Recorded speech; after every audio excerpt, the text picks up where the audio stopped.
الجزائري قدموا مباراة جيدة ومثل ما ذكرنا من الشوط الأول، يعني أول مرة من زمان ما شاهدنا المنتخب الإماراتي من كأس الخليج قدم المستوى هذا. قدموا تكتيك معين، قدروا أن 1-0 نتيجة أشوفها إيجابية بالنسبة للإمارات. وبالنسبة للجزائر أن منتخب واصل كأس العالم أمام فريق مثل الإمارات بين الشباب والخبرة. على ما اعتقد ان مدرب الامارات مقتنع بالمستوى. اذا رجعنا للمنتخب الجزائري على ما اعتقد الصحافه والجماهير في عدم ارتياحيه للمستوى اللي قدموه، خصوصا في خط الهجوم. يعني الفرص اللي ضاعت اليوم يعني فرص كانوا ممكن ان يحققون منها اهداف. رعونه في التهديف. انت داخل على مباراة قوية، مباراة يعني الفرصة ما اعتقد ان تسنح لك من خلال المباراة اللي راح تخوضها امام انجلترا، سلوفينيا، امام منتخب امريكا، منتخبات قوية. يعني اذا جاتك فرصة يجب عليك انت كمهاجم انك تستغلها، والفرص ما اعتقد انها تجيك متكرره مثل هاي الفرص. طيب كابتن عادل، الان نتجه مباشره الى ملعب اقامه المباراه. معنا من هناك مفدى الجزيره الرياضيه محمد الوضاحي، معه الكابتن رابح سعدان. تفضل محمد. شكرا يوسف. اذا كابتن رابح سعدان، هدف مقابل لا شيء، فوز مستحق للمنتخب الجزائري. اعتقد انها جرعه معنويه جيده للخضر قبل السفر الى جنوب افريقيا. لا تمام، يعني الحقيقه يعني ضد فريق الامارات محترم، وهذا يزيد ياكد مره اخرى باللي منتخب الامارات في المستوى العالي حقيقه من الناحيه النظاميه في الدفاع ولا الهجوم، وكونا صعوبه للاعبين نتاعنا خاصه. من ناحيه انا النتيجه قلت لك ما تهمنيش كثير من البدايه، اللي كان يهمني هو الاداء خاصه من الناحيه الفرديه، من الناحيه الجماعيه في الدفاع وفي الهجوم، لان هذا اخر اختبار. يبقى لنا اسبوع بس باش نزيدوا نديروا التصليحات الاخيره. اكيد باللي طريقه حتى تاع اللعب نتاعنا راح تغير، ما نلعبوش بنفس الطريقه اللي لعبناها اليوم ضد الامارات.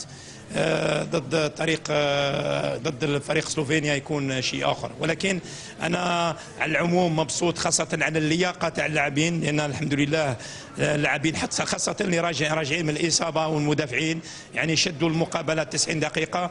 ممكن من ناحيه الضعف ما نعرفوش لما نكونوا تعبانين باش نمسكوا اكثر الكره. هذا يطلب وقت ويطلب خبره، ولكن ان شاء الله نكونوا جاهزين في المقابله الاولى ضد سلوفينيا. نعم، تقييمك كابتن رابح للاعبين الجدد الذين التحقوا بالمنتخب؟ والله راك شفت درك حقيقة أنا اكتشفت يعني، ولما يكونوا معايا في الميدان في التدريب اكتشفت موهبة كبيرة عند بعض العناصر، خاصة نقولوا باللي لا اخترناهم ودخلوا المنتخب.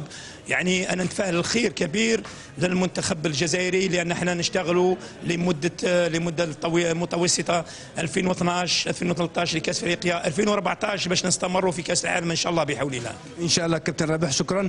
إذا يوسف، المنتخب الجزائري. نعم يوسف. كابتن رابح لو سمحت، اعتقد ان هناك سؤال من الدوحه، تفضل. انا اود ان اسال الكابتن رابح سعدان. في موقع الفيفا صرح بانه ال11 لاعبا الذين سيخوضون المباراه الاولى امام سلوفينيا في راسه حتى قبل مباراه الامارات. هل كان ذلك صحيحا؟ هل انه يعتمد على 11 لاعبا عنده في المفكره حتى مع المباريات الوديه مهما كانت نتائجها؟ نعم يوسف. إذا كابتن رابح، بالنسبة للموقع الإلكتروني للاتحاد الدولي لكرة القدم نقل تصريحات عنك بأن اللاعبين ال11 الذين ستعتمد عليهم في كأس العالم أي التشكيلة الأساسية موجودة في رأس الشيخ رابح سعدان حتى قبل مباراة الإمارات. لا أكيد باللي درك الأشياء واضحة، أوراق واضحة. ممكن يزيد يدخل عندنا لاعب ممتاز يرجع من الإصابة خفيفة، هو حسن يبدع، ووجه الفريق اكيد باللي يكون افضل ان شاء الله بحول الله. واحد يتمنى احنا نعملوا وربي هو اللي يوفقنا ان شاء الله. ان شاء الله. شكرا كابتن رابح. اذا يوسف، الاجابه عن سؤالك كانت واضحه مباشره من هنا من فيرث، من هذا الملعب الذي احتضن هذه المباراه امام 16,000 متفرج، بلاي موبيل ستاديوم. وسنعود بالتاكيد الى هنا للحديث مع بعض اللاعبين في غرفه الملابس. ممتاز جدا، شكرا جزيلا لك محمد الوضاحي. إلى حدود الآن إن شاء الله سنعود لك مع نجوم المنتخب الجزائري.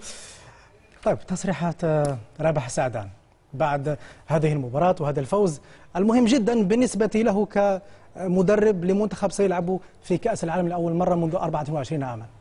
اكيد رابح سعدان يعني التشكيله موجوده في راسه، يعني ما فيه مجال، وقد صرح كذلك انه ان شاء الله نتمنى لحسن يبدا انه يتعافى كليا من الاصابه، واكيد لانه هو لاعب متميز في وسط الميدان، فاشراكه مع الفريق و95% من الفريق اللي راح يخوض المباراه الاولى هو لاعب المباراه اليوم، اضافه اليه يبدا، فكل شيء واضح بدون طيب في الحراسه الوناس قوي ممكن ان يعود مشاوشي هو شوف يوسف الحين مبولحي لانه هناك مشكل في حراسه المرمى المنتخب الجزائري، لانه اشراك مبولحي شاوشي في مباراه ايرلندا كان مستواه يعني 50-50.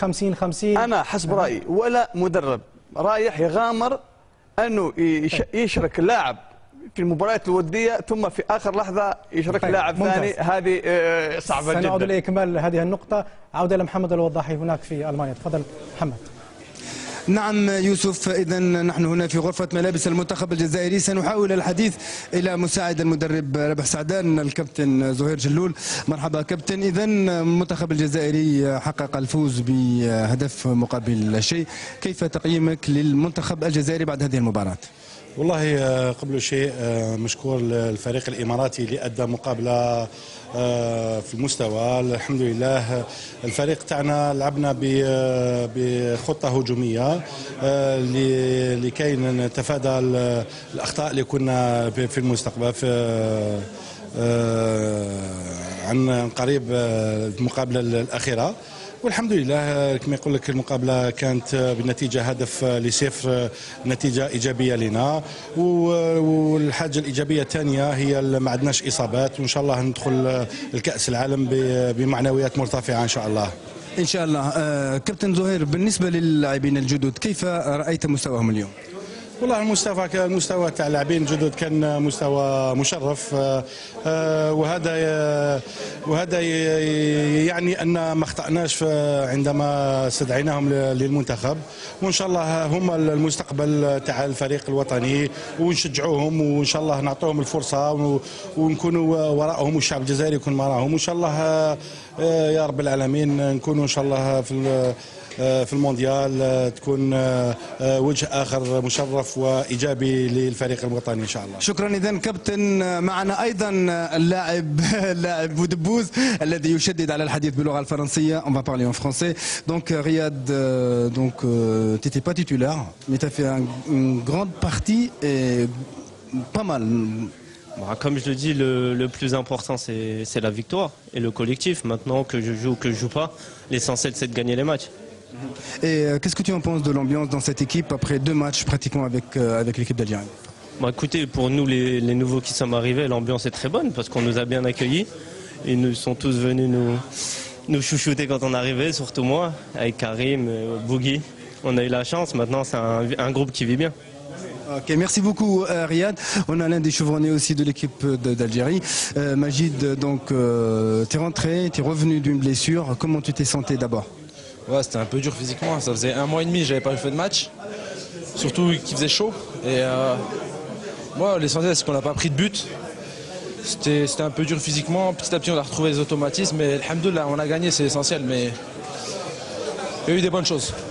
C'est bien pour le moral, une victoire comme ça, avant de partir en Afrique du Sud. Ah, c'est clair, alhamdoulilah, c'est bien pour le moral. Et l'essentiel, c'est que tout le monde a joué. Et voilà, maintenant on va aller en Afrique du Sud avec un climat plus froid, donc on aura plus de jus. Et j'espère que moi, Antar, les joueurs qui étaient blessés, on pourra avoir le rythme pour la Coupe du Monde, Inch'Allah. Inch'Allah. Merci beaucoup Majid, merci, bonne continuation. إذن كان الثنائي مجيد بوغرة ورياض بودبوز.